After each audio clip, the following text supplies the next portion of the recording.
We have a lot of exciting things that we want to present to you today, and then also hopefully we have a lot of time for questions from you. So we want to hear your thoughts and your experiences about engagement of all sorts. The idea for the session is that we're going to be talking about engagement from two different angles, from editorial and also from the financial sustainability of the organization. And we're going to try and build a bridge between the two, so then the benefits of engagement are interlinked, and then we can have a conversation about that today. My name is Catalina Albanu. I'm digital editor for DOR. It's a narrative magazine from Romania. We're a non-profit, and we publish in print and online. And I'm joined today by Sebastian Esser from Crowd Reporter in Germany, a member-based organization. And the setup for today is that we're going to tell you a bit more about each of our organizations. And then we've prepared some key points that we want to put forward, and then we want to really hear your thoughts and your questions on some of the key ideas. So I'm going to hand over to Sebastian, and he's going to tell you a bit more about Crowd Reporter and how Crowd Reporter involves members and how the setup for listening to readers is over there. Well, thank you, Catalina. Thanks for all of you being here. I will just wait for the for this image.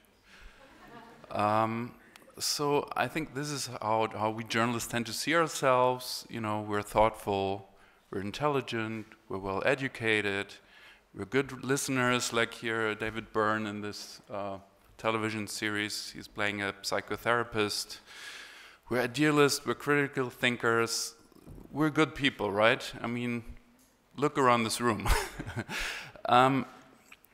But that's not what most people are seeing when they think about journalism, about digital media, especially news websites. Forgive me for exaggerating a bit, but you know, just for the point of getting my point across. So what most people see is this. You know, they're not seeing this; they're seeing this. Lots of stuff, ads everywhere. It's really hard to concentrate. There's usually not an impression like people are behind this even. You know, there's no human interaction happening or even a feeling of the product that there's people behind all of this. So what most people see in their daily lives is a mass-produced websites. It's not somebody they trust and that they think cares about them. So just to to repeat my point, so some of the problems of digital media, I think, and I'm sure it's not the first time you've heard this and talked about this, it's been a big topic for several years now. We're too noisy, usually made for clicks if ads are a business model. There's a lack of human voice, of human connections. So being fed up with all of this, which most of us are as journalists, I think, me and some of my colleagues thought about what could we do to change that? How would it have to be done to be something very different? So the first point here is no ads, you know, become independent from ads, change the business model because that will change the content. Let's slow down, let's publish less, let's not churn out so much stuff, which again has to do with the business model. And the third point, that is maybe most important, we need to start to listen and to start a conversation with you know, the people that we used to call the audience. And that also has a lot to do with the business model, apparently. I'll try to make that point today. So that's the basic idea behind the magazine I co-founded, which is called Crowd Reporter. We're an independent, ad-free, member-funded, 100% member-funded digital magazine in Berlin. Both our editorial model, but also our business model is membership. We started with a crowdfunding 4 years, so it's 5 years ago already. We asked for an investment by more than 17,000 people, of more than €1 million, to give us a budget to try something like that for a year, and then we would come back and ask them if they wanted to stay members or not. Today we are a cooperative, so the company is owned by 500 people that are called comrades. It's actually the legal term. Who are members, so we are owned by our members. They invest a sum of from 250 euros to, you know, however much they would like, and kind of buy shares in our company, so we are owned by our members. And the good thing about it is, whatever the amount is that you invest, you only have one vote. So that's a really nice business setup for a media business, because you can't buy influence with your money. Also, apart from these, you know, members of the cooperative, we have I think it's nearly 11,000 members.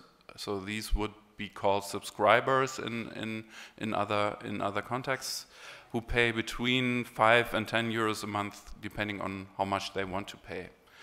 And our main promise is, I'll tell you the German term, verstehe die Zusammenhänge. It's really hard to translate, but I'll try, understand the connections. Sounds a little dumb, but it actually sounds a little better in German. So the main problem that we try to solve for our members is there's too much out there, but I'm not getting the whole story. So what we do is we publish just one story a day. It can be really long. There are a lot of times there are explainer stories. But I would really like to talk about today is not that, but more how we try to work together with our members on our reporting. Because that's what we do. Reporters and members at Cultivator, we work together. We try to involve our members in our reporting as much as we can. We've tried to build an editorial culture, because that's the most important thing, you know, to change internal thinking about this. To start exchanging ideas, information, questions, contacts with our members. And here's how we do that today. There are 3 ways. First point would be listen. So what does that mean? We ask people a lot. We ask for ideas, for information, for contacts. We don't tend to ask them, what do you think? But more questions that we actually want to get an answer to.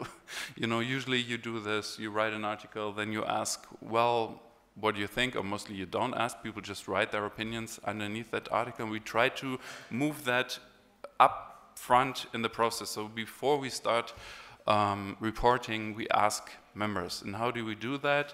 We use a tool called Typeform, but you could use any other tool that does online polls. So this first question here means, what is the question that you're asking yourself? Second question is, why do you think this question is important? And then we ask for their names and their email addresses. So that's the most open question that we ask, and we do that continuously. And then once people have given us their impressions, we kind of learn what they're interested in. We choose some of these questions, then we give them the opportunity to vote on them. Something else we do is, when somebody has a specific topic in mind that they don't really know what people actually want to know, in this case the crisis in Venezuela, we ask them specific questions about that topic, so we find out what people actually don't know, what they would be interested in. And that's really, really interesting, because the debates that evolve from these polls are very different from what happens in newsrooms. People usually ask much broader questions, much more general questions, and that has really changed the kind of content that we produce. Another example would be that we ask them how important some questions are for them. So, for example, for the European elections, we'll go to the candidates, ask them some question, then we ask our members what they are interested in. Okay, people are starting to leave, so I'll hurry up a little. So it's basically a circle that keeps repeating itself. We poll, we let people vote on suggestions, and then we produce the story, and then new stories come about from that. Second point, we ask them who they are. You know, we ask them, what are your professions? what is your profession, what are your areas of expertise, what languages do you know, what countries or regions are you well connected in. It's actually very easy, but it completely changes the way you can work with your audience. I don't think it's something that is special, that needs to be special to membership publications. It can be done by any newsroom. It's actually, that's how it looks on our website. You know, it's a form. But once you have that, you have a database of experts, because in all these, in our case, 11,000 people, and around a quarter of them gave us their info, we always find experts in that database. And database is a big word here. We just use an Excel sheet more or less. I mean, we use Airtable, so it's really cheap. It's already there. There's not much development needed. I've blacked out the names here for obvious reasons. And then we can just, you know, start to have a good image of people in our minds. These are fake profiles, so for data protection reasons. But then we can filter them for their expertise, but also where they live, maybe how old they are, maybe how active they are, how engaged they are, and stuff like that. So the third point is that we work with this database of members. We email them. That's basically how we connect with them. And what's also a really good method of working with your members is to just invite them to become a group. So, you know, for example, we could look into the database and look for people that are experts on Italy, and then invite them to a WhatsApp group, a Facebook group, whatever their, you know, the most appropriate place for them to be would be. Also, what we do is we kind of ask them where they live, and whenever we are somewhere, we look into our database and look for people around, and then we'll have a beer with them. Just having this information is really, and also accessible to the reporters, is really the basis for that, and it can be done within a week, so it's not very complicated. For example, I've done a search today for Italy. There were, I think, 60 people in here. I've blacked out the names, of course, but then we have all kinds of different information about them. We can filter down even further. You look for people who know about politics or maybe about food, I don't know. So it's really easy to use, and it's, even most important, it's very easy to set up. So there's really no excuse not to do it if you're interested in that. Question though is, does this kind of collaborating with your readers actually solve the question that I tried to describe in the beginning? So does more collaboration, more involvement, engagement is a term that I don't like, but it is, you know, widely used. Does that actually lead to more trust? We're trying to find out. There's not, it's hard to measure, and at the moment doesn't look like it, to be honest. So this is, we just did a poll last week. Around, you know, now it's around 900 people have answered, so the trust in Cultibot is really, really strong. But when we ask them how engaged do you feel you are in the community, so how much stuff do you actually take part in, most people said, well, not very much. And what do you call it? The correlation, right, is not very strong. But I think the point here is just knowing that in principle, if they needed to talk to us, if they knew something, if we were to write about something that they know stuff about, that they do trust us, that we can approach them, and they know us already, we don't have to establish a relationship with them first, is kind of what is the magic here. Just very quickly, before I run out of time, it's also very good for business. So reporters start caring about members. They're not a part of the equation in most newsrooms because it's just not very interesting to interact with them, right? Usually you're reporting, you're looking for sources, you write to experts and stuff, and then maybe you get a letter to the editor and then you even have to answer it, and it's more like a drag. once that changes and the interests of the reporters and the members become the same, that completely changes the atmosphere within that community. Leads to better stories, it leads to better conversions, because the conversions as in, you know, becoming a paying member, which is our only source of income, so that's our main KPI.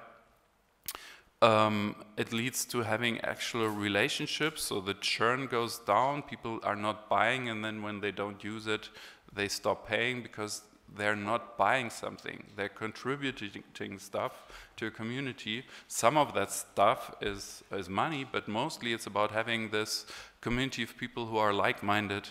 And one way we can tell that it works is that in all these years, we've never had to delete a single comment. You know, some of my colleagues have editors who do nothing but deleting comments all day, but because it's in a closed-off community that is not wide open in the world, people kind of tend to be very kind and very friendly and very interested. So other people start commenting. It's not about giving opinions, but having an actual interaction between people. All right, so one other thing I would like to show you, and just a very full disclosure part, I'm also co-founder of a second company called Steady. Steady is a membership platform for independent media, so if you want to turn your publication into a membership business and ask your audience to become members, you can do that with Steady, so you can basically set up your own Kraut-Reporter in like 30 minutes, and you don't have to invest, so that's the advertising part. But we founded that company because we kind of learned that it's really hard to set up, but if you use tools that are already there, there's no reason to not start today or tomorrow. You know, as I said, we use Typeform, we use Airtable, we use, I don't know, MailChimp, and then Steady, if you want to take a look at that and talk to me later, I'll stop because I don't want to, you know, use this for self-promotion. Yeah, so that's it. So please contact me if you have more questions and want to talk about this more deeply, and I'm sure we will. But I'll stop for now and hand over to you, Catalina. I think it's been really interesting to hear from Sebastian because Kraut-Reporter was so much an organization that was born with this membership idea from the very beginning, whereas for Door it started as a magazine. We're still printing a magazine. But it didn't start as a membership-based organization. We're still not officially membership-based. We have subscribers, and we're looking at introducing digital memberships over the next year. But it kind of created organically this community that was very, very engaged with us, and they were interacting with the journalists. They were coming to our events. And it's been really interesting to see this community forming around our journalism. So at this point, we're trying to figure out the best way to create all of the tools, or to find the right tools to be able to interact more and in a way that makes sense for us and for them. So Door is it's a narrative journalism magazine based in Romania. It started as a magazine, and you can see from the notebook on the left that it was started from this idea that we wanted to create a journalism that was not necessarily present in Romania at the time. It came from this need for very heavily documented journalism that tells stories through the eyes of the people who are affected by what's happening in the news. So we don't do a lot of news, we don't do the standard analysis pieces that you will see in the media. We very much we are story driven, so we try to convey the context of what's happening through the stories of people who are there at the forefront of what the news or the issue is. And we are a non-profit, and we're very much mission-driven, and I think that is probably the main reason why this community created organically around our journalism. And our goal is to kind of uncover and connect people presenting the realities of life in modern-day Romania, because a lot of people are stuck in their own bubble, as it probably happens in a lot of other countries, and you don't think about how other people are living in your country. You don't necessarily build connections with people from different areas. So this is our main mission, to to create this idea that you know what the rest of society looks like, and that you're empowered to either change your own community or become more active. I think in the last 10 years, especially in the last 2 or 3 years, we've started doing a lot more projects and a lot more offline events. And As you can see from the 2019 collage, we started doing a lot more digital projects as well. And I think what's really important to note is that the team has grown quite a lot over the last 2 years. And because we have all of these projects under the DOOR umbrella, we've started creating a lot more smaller communities around each project. So at this moment, we're trying to find the best way to bring everybody together and to create this possibility for them to engage not just with us and with DOOR journalists, but also amongst themselves in the community. This is our print magazine. We print quarterly. It comes out so every 3 months. We have subscribers for the print issue, and people can also buy it from shops. And at the moment, we have around 2,700 subscribers.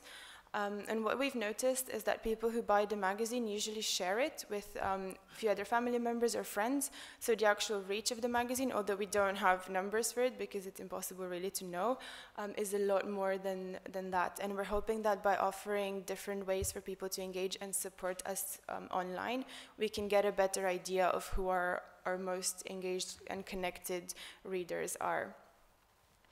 One of the ways we started interacting with people online a lot more, offline a lot more, and also telling stories in different ways is live journalism. I'm not going to go a lot into how we do live journalism because one of my colleagues is on a panel at this festival, and you can find out a lot more about how these are produced. But I want to talk a little bit about one of our events that we did in July. It was, so for us, live journalism is basically a show on stage where we choose moments that are connected or born from the stories that we've documented. So it's based on non-fiction stories, but it is very much a production, so it feels like it's a theater show. And for the one we did last summer, we also wanted to create a way for the people who came at the event to know each other better, interact with each other. So we had this place in the foyer where people could leave their name and contact details, and then take out another card with somebody else's names or contact details, and then they could write to each other and meet up for coffee. And it worked surprisingly well. Then there was a bit of cynicism inside our own organization at first that people would want to do that and meet up with strangers, but it worked really well. And our reporters as well picked up a few cards, and everybody met with at least 3 or 4 people. And we had people contacting us with stories afterwards and telling us that they went out, and it was really nice. And a few people, I think, started working together with some NGOs, and there was actually, it built a connection and a movement inside the community. We're also trying very hard to get out of Bucharest. Bucharest, the capital city of Romania, is where our offices are, but we know that we have subscribers and we have readers outside of the main city. And since last year, we started doing both what we call a pop-up newsroom, which is a reporting exercise, an experiment where we go with a few of our reporters in a certain city for about a week, and we try to find out a bit more from the community of that place what the stories we should tell from there are. We do a little bit of pre-documenting, but we've noticed that what we think is the story is not what they think is the story. So we go very much with an open mind and a lot of flexibility in what we hope to get from there. And we've also taken some of our talks and some of the other events that we do normally in Bucharest on the road and organized movie nights and discussions with entrepreneurs. And we're trying to do a lot more of that in places outside of Bucharest. As well as going out, we've also opened our doors and invited the community in. We did an open door event not too long ago, about a couple of weeks ago, at our offices in Bucharest. And we basically advertised this openly on Facebook. We were a bit worried about who was going to come, how we're going to control the crowds, because we have quite a small office. There was no rowdy crowd, but we did do sign-up forms on Google Form just so we get a better idea of what the demand was. And the way that they worked, in case you want to do any of this in your own organizations, was that we organized 2 or 3 talks, so people would know that if they came at this hour, they could listen to a talk about how we produce certain journalism or how you can tell your personal story. So there was a structure to the day, because we noticed that if you just invite people to come in and talk to you, they're very reluctant because they don't know how to do that. It doesn't feel natural to them. and they don't, it's just something that they think is a bit strange. So that's what we're trying to build at the moment, is a routine of the community knowing that we are accessible and that they can come and tell us what they think and talk to us, but just establish that in a way that we hope in the end starts feeling natural, and they can do that without very structured prompts from us. We also had a meeting with our subscribers also in March. And I think what was very special about this one is that we took what is normally an internal meeting at DOOR with all of the DOOR staff, where we talk about everything that's going on in the organization, including financials. And we took this and we created an open version for our community, where we talked to them a lot about what our plans for 2019 were. We also explained a bit how we choose stories and what storytelling means to us. And then we gave them the opportunity to choose which tables they could sit at, and at each table we were discussing a certain aspect of DOOR and what we were going to be doing over the next year. So we had 2 tables for digital development, 2 tables where we talked about collaborating between journalists and their readers, and 2 tables about editorial decisions or new directions for content. And we noticed that they were very, very honest and very open with the feedback that they gave to us. And a lot of them were really keen to help where they could, if you create, again, very specific context for them to do so. And I think that was our main takeaway, is that they're very willing to help, but you have to really nudge them. And I think that's what Sebastian mentioned as well, that when you're asking them what they think, you have to be very specific, because unless you can really spark an idea, it's very hard for them to know whether it's their place to contribute, at least if you're at the beginning and you didn't build your organization around that. I'm guessing for yours, they might know what they signed up for, but we're trying to kind of encourage a lot more of that behavior. And I want to talk a little bit about the sustainability side from the business model perspective. At DOOR, we have about 50% of our revenue comes from readers, whether that's subscribers or people who buy the magazine from shops. And the other 50%, more or less, is a mixture of sponsorship for our events from companies, grants, and ads. We don't do a lot of ads. We still have some advertising, but we're very picky in terms of who we work with and what the content we produce for them is. We mostly do native. There's some kind of like inside the magazine you would have graphic ad, but most of the ads that we do tend to be native, so we're very controlling about how it looks, just to make sure it mixes with everything. But we've noticed that if you, at least this is probably the same in a few other countries, but in Romania, if you work a lot with big brands, you're very dependent on their own strategies, on their own priorities at the moment, and what they want to invest in, what they want to support, what they want to sponsor, or who their marketing person is, and how much they like you. So it's not a very predictable business model. So maybe you're doing very well one year, and the next year it's not that great, or somebody changes jobs, and then you suddenly lose some sponsorship on an event.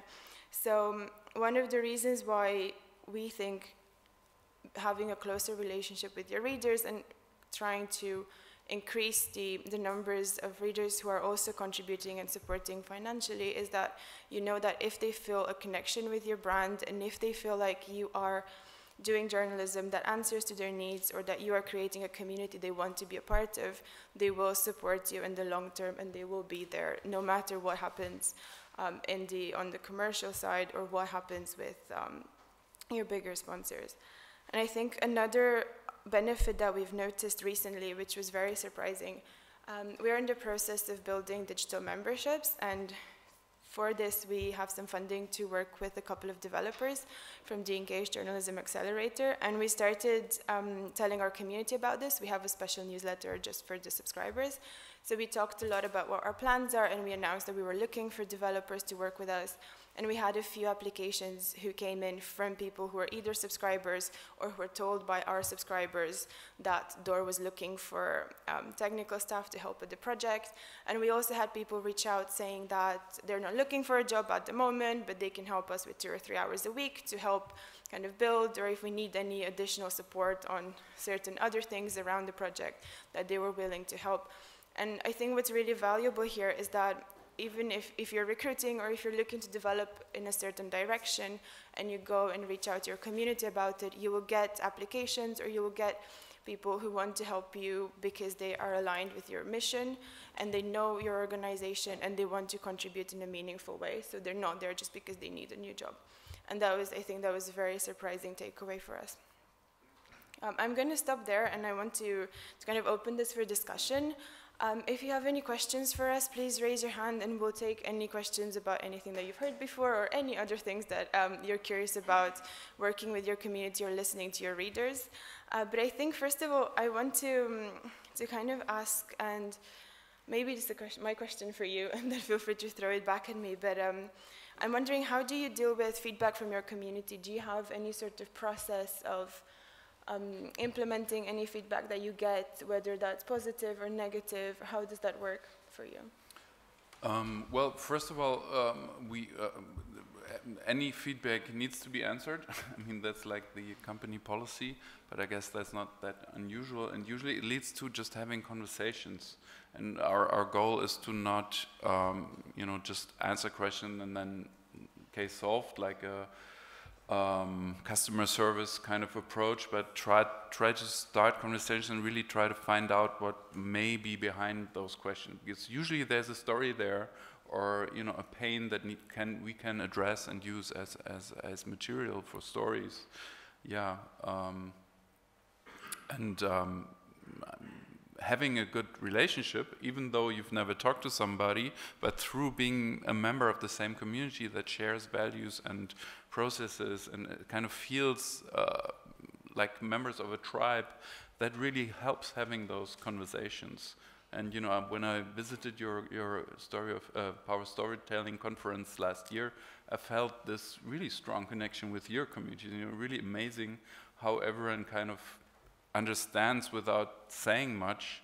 So I really admire you for that. So maybe you can talk about how you came to that point, because everything at Krautreporter is really more digital life, whereas you have so much interaction with people in real life, which changes a lot, I guess, right?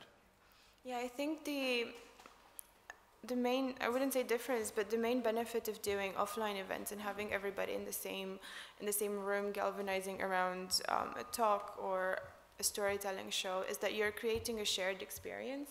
And once everybody has been in the same context and has heard the same story, and you know that you and the person next to you have gone through the same experience, you've probably heard something that has probably made you emotional, because a lot of the stories that we cover tend to have a lot of, it follows like the journey of the person going through something and overcoming something. Let me just, I went to this Power of Storytelling conference, and half of the speakers cried.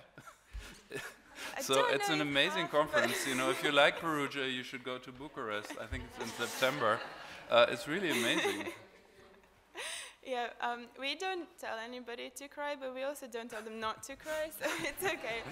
But yeah, it's this idea that you're creating a shared space that also feels safe, and that you can be yourself and you empathize with the person next to you and with the person on stage.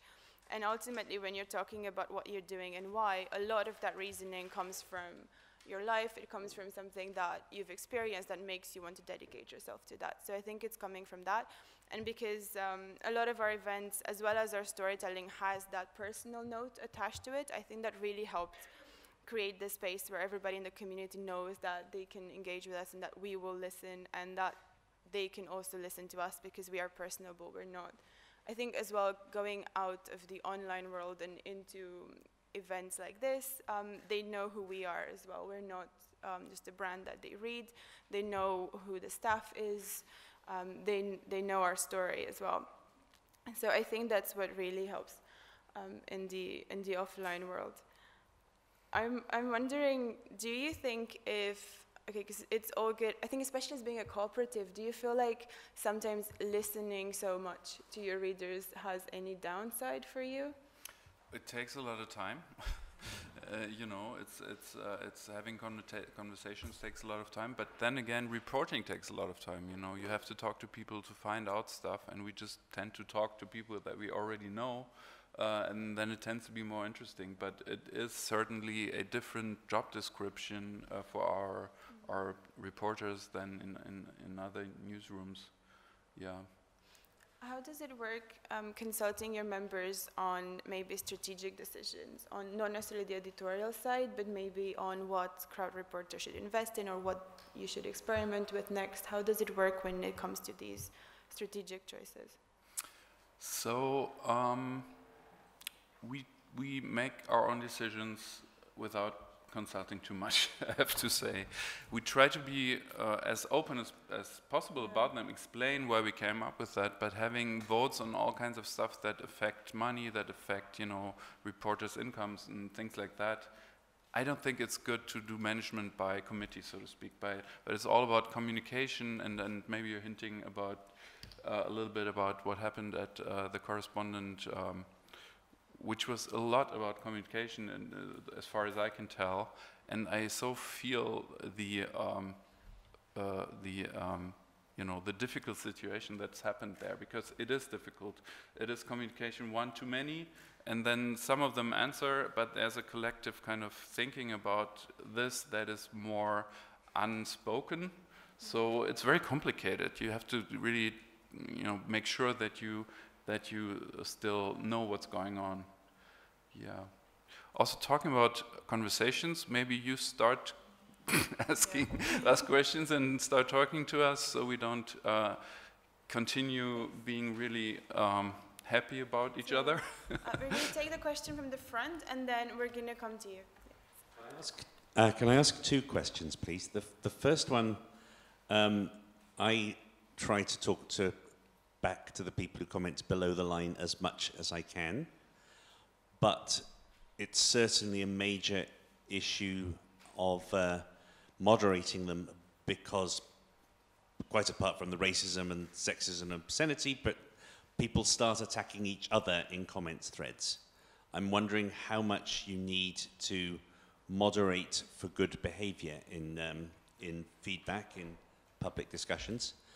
And the other thing, being an open membership organization, how difficult is it to stay being a journalistic organization that reports, that finds out stories, rather than having this very bad tendency that we all know about in the online world, where people settle into tribes and only hear what they want to hear and block out everything else? How do you avoid this very nasty tendency of the online world for people to hijack you and adopt you as one point of view? So let's start with the second question. I don't really feel like it's our problem. I mean, this filter bubble thing is more or less a question of social media and data and just filtering information. For us, it is like it's always been. You know, the magazine you're buying, the newspaper you're subscribed to, used to also be political. You know, you can either subscribe to the Guardian or the Times of London and stuff. So that's not very different there. I mean, I agree that people tend to be similar, but that's, you know, I don't think that's our problem. It's more a problem of algorithms, of big social media development. So I kind of tend to say, well, someone else please deal with this. Sorry, it's not a great answer, but it's actually not. It's not a real problem that we deal with. We try to make sure that we give other opinions and perspectives space, but it's not a big issue. And to your first question, I think the problem starts earlier. So once people start shouting at each other below the line,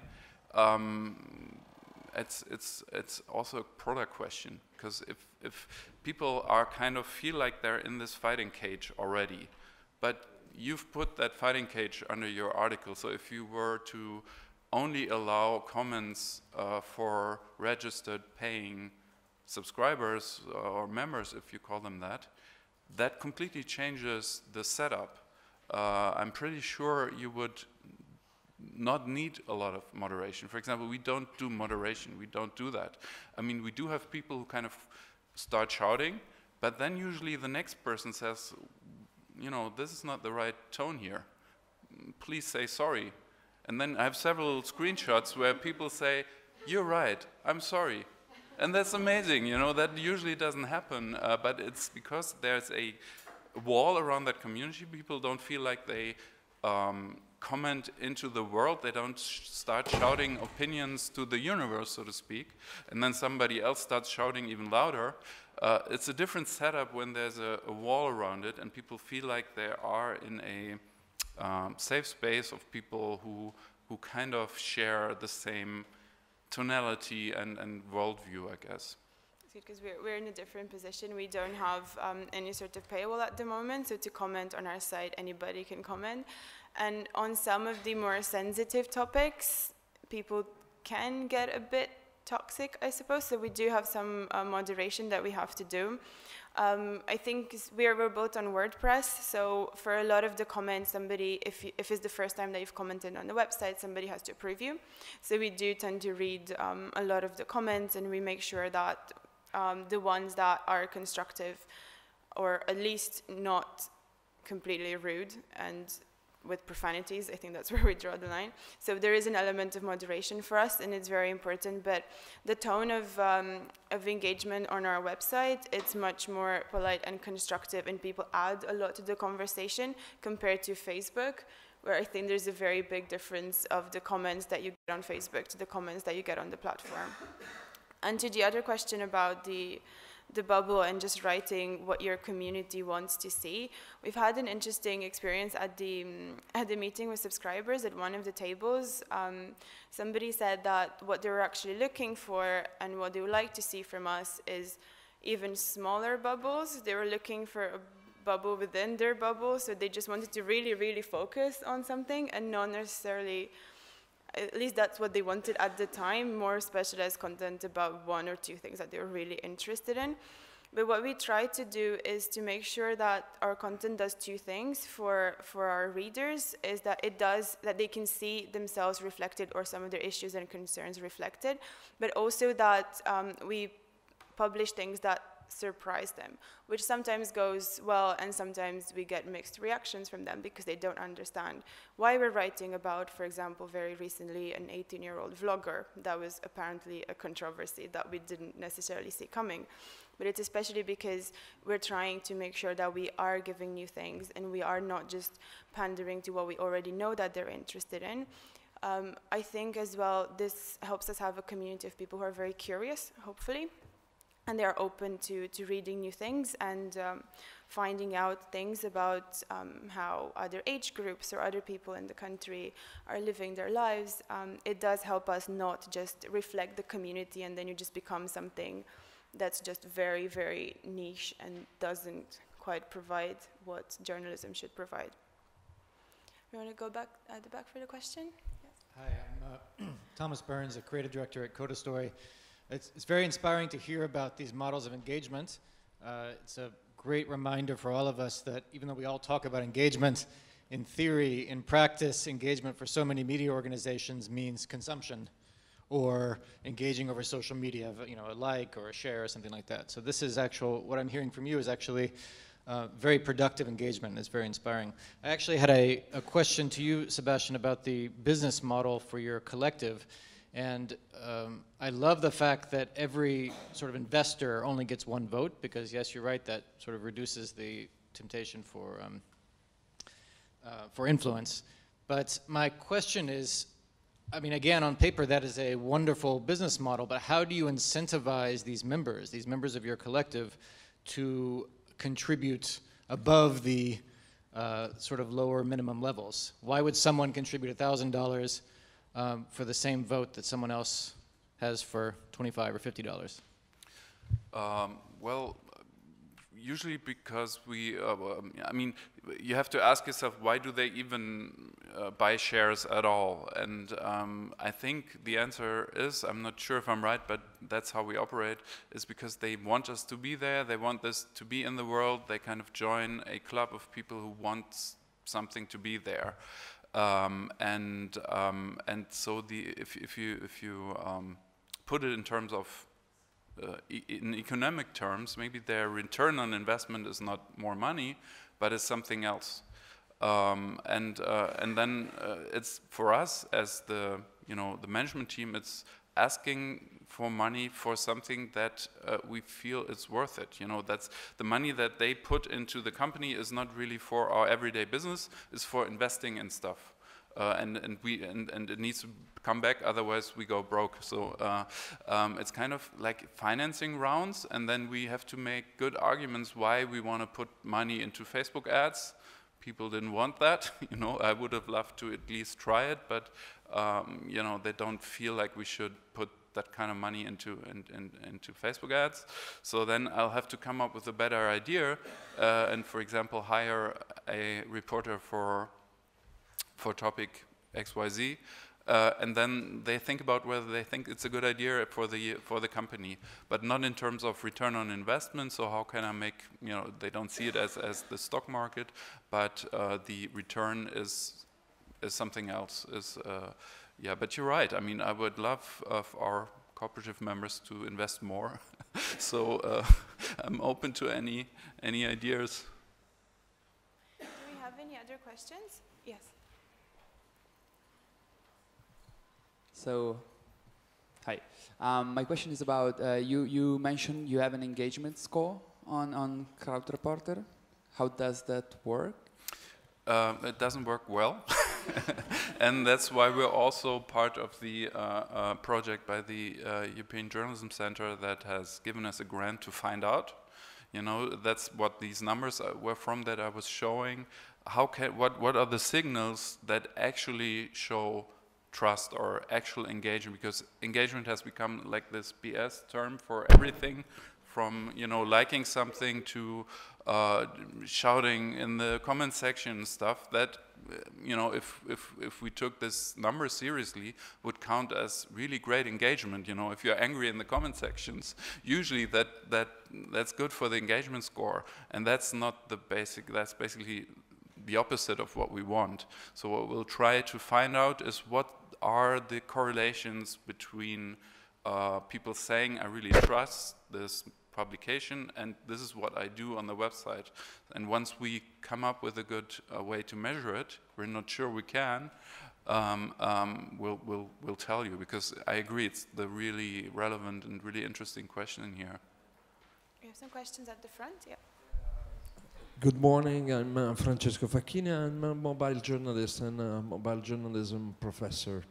And I'm so interested in this kind of business model, creating value with readers, with membership and communities. And I would like to ask you, which important as a smartphone for you in producing content and in interacting with your community and receiving content and thinking about content in your production. Thank you.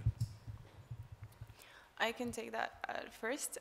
We don't have a mobile journalism strategy, but we do encourage our reporters when they're out in the field to try and collect as many materials as they can. I think it's really helpful when you're going to a new community or you're trying to do storytelling that is much more profound, that you also take photos, you have some audio, some video as much as possible. And we started doing this, I think, a lot more in the last year. We've had one of our reporters went back to her hometown to write an essay about discovering more about her family. And then she came back with a lot of audio of the town, a lot of photos from around, and she took the photos with her phone. She also had a camera, but it was helpful to have the phone in the mix. And then when she came back with all of these materials, we were wondering how best to actually use it and how to make the most of all of the things that she brought back to the newsroom. And we ended up doing a newsletter for our subscribers. where we kind of created this whole picture of Suceava, her hometown, and we uploaded the sound. We created these audiograms with photos and sound, and we include that in the newsletter. And it was basically a newsletter that was showing you a picture of Suceava. It was her playlist, the music that she was listening to when she was walking around, going to interviews. The sounds that she was hearing when she was there, coupled with the images, and also some information about local news. So we use it at the moment, I think, as an extra that we can give to our readers, and they really, really loved having that experience. It made them feel closer to that town that some of them maybe have never visited. But because we don't do a lot of video, so the whole video journalism that we could do on our phones is very much the beginning for us. But we're exploring, and we think that because we don't have a lot of equipment on video or anything like that, the smartphone can really help us try and find our footing